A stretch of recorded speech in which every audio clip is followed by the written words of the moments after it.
Hinahayaan niya tayong maghangad ng maraming mga bagay, ngunit ang talata ng Proverbs 16:9 ay nagpapakita, malinaw na nagpapaliwanag, na tanging ang Diyos pa rin ang may huling salita sa bawat isa sa atin. Kahit may plano ka para sa sarili mo, kung alam ng Diyos na ito ay hindi makakabuti sa iyo, hindi ito mangyayari. Minsan, wala nga tayong plano, magugulat na lang tayo. Something good happened to us because this is the God's plans for us. Yun ang gusto ng Diyos na mangyari para sa iyo. Minsan, hindi na susunod ang ating mga plano dahil tinuturuan tayo ng Panginoon. Kung ano ang nararapat, dapat natin gawin. Hindi masama po ang magplano, mangarap para sa ating sarili. Ngunit mas mahalaga na sa ating pagpaplano, may pagtitiwala tayo sa ating Panginoon. Dahil alam ng Panginoon kung ano ang tamang daan na dapat nating tahakin na nauukol para sa bawat isa sa atin. Dahil siya lamang ang may kakayahan para tayo ay akayin sa tamang paraan. Hindi tayo dapat matakot sa bukas, sa ano ang mangyayari sa atin sa mga susunod na sandali. Tatakot ako kasi ang Pilipinas daw lulubog na. Natatakot ako kasi maghihirap daw ang Pilipinas. Natatakot ako kasi i-invade na daw tayo ng China. Ang dami natin takot. But when God's presence is with us, it removes our pain. Tingnan po sa Joshua 1:9. Hindi ba kita inuutusan, ikaw ay magpakalakas at magpakatapang na mabuti. Huwag kang matakot, ni manglupaypay, sapagkat ang Panginoong mong Diyos ay sumasa inyo saan ka man pumaroon. Hindi eh. Tatakot tayo, baka bukas makalawa, mga China, province na tayo ng China. Ako natatakot po, kung minsan, kung mawawala ang bahay pa ng bahay.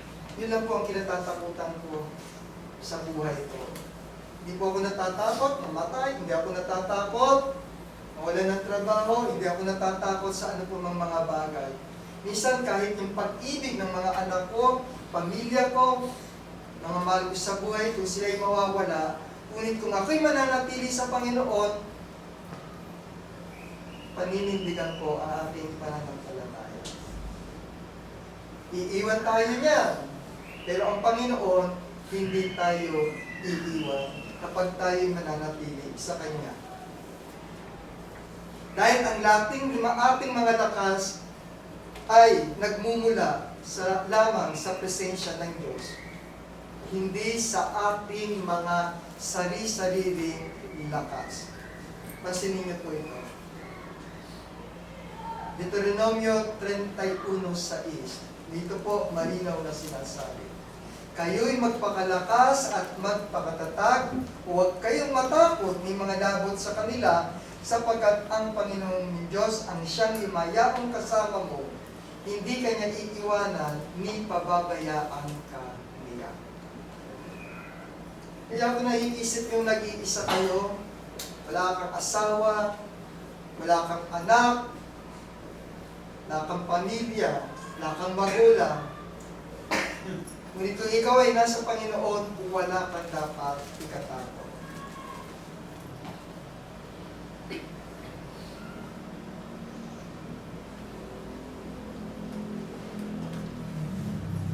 Ito rin ang pinangako ng Panginoon natin kay Joshua nung siya ay nangangaral sa buong bayan ng Israel.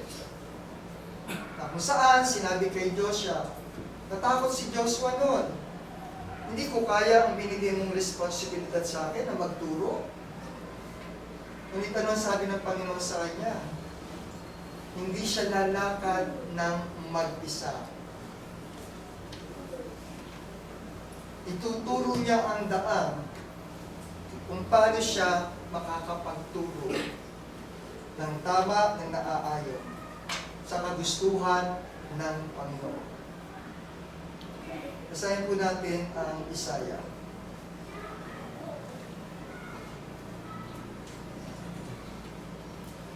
Huwag kayong matakot sapagkat ako'y sumasa inyo.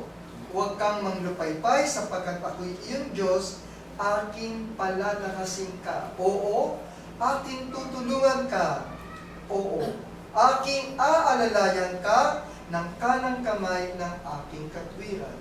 Sa patuloy, Mateo 28:20, na kung saan ay ginamit kong talata bilang gabay, na itinuro niyo sa kanila na kanilang ganapin ang lahat ng mga bagay na inuutos ko sa inyo, at narito, ako'y sumasa inyong palagi hanggang sa katapusan ng sanlibutan.